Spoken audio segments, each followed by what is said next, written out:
ഒരു കഥ കേൾക്കാം. സൂത്രശാലിയായ കുറുക്കൻ. ഒരിക്കൽ ഒരു കാട്ടിൽ അമിത ബുദ്ധിമാനായ ഒരു കുറുക്കൻ ഉണ്ടായിരുന്നു.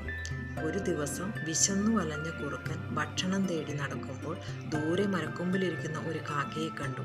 കാക്കയുടെ വായിൽ വലിയ ഒരു കഷ്ണം നെയ്യപ്പം ഉണ്ടായിരുന്നു. മഹാ അഹങ്കാരിയായിരുന്നു കാക്ക.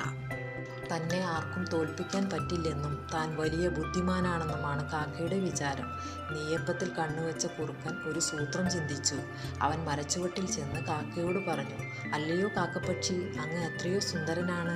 അങ്ങയുടെ ചിറകുകൾ മിന്നുന്നുണ്ട്. അങ്ങയുടെ കണ്ണുകൾ മുത്തുകൾ പോലെ തിളങ്ങുന്നു. കാണാൻ ഇത്രയും ഭംഗിയുള്ള അങ്ങയുടെ ശബ്ദം കേൾക്കാൻ എത്ര ഇമ്പമുള്ളതാണ്." ഇത്രയും പറഞ്ഞ് കുറുക്കൻ കാക്കയോട് ചോദിച്ചു, "എനിക്കൊരു പാട്ട് പാടി തരുമോ?" പുകഴ്ത്തലിൽ വീണുപോയ കാക്ക തൻ്റെ പാട്ട് കേൾപ്പിക്കാനായി സന്തോഷത്തോടെ വായ തുറന്ന് കാ കാ എന്ന് പാടി.